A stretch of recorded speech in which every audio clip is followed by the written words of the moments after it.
case briefs, and so much more.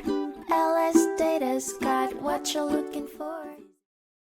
In 1990, the Supreme Court heard the case Pension Benefit Guaranty Corp v. LTV Corp, which centered on the question of whether the Pension Benefit Guaranty Corporation, PBGC, has the power to restore terminated pension plans based on their policy against abusive follow-on plans under Section 4047 of the Employee Retirement Income Security Act of 1974, ERISA.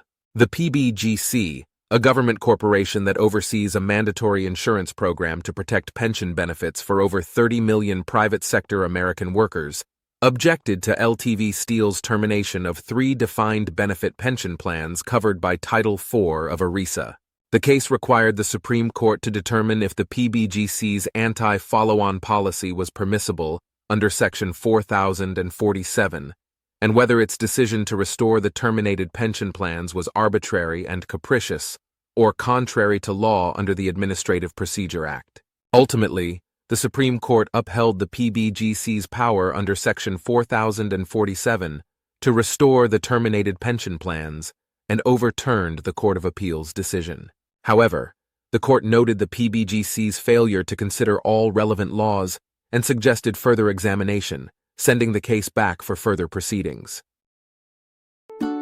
Case briefs and so much more. LSData's got what you're looking for. Visit lsd.law, elevate your mind. Leave the stress of class.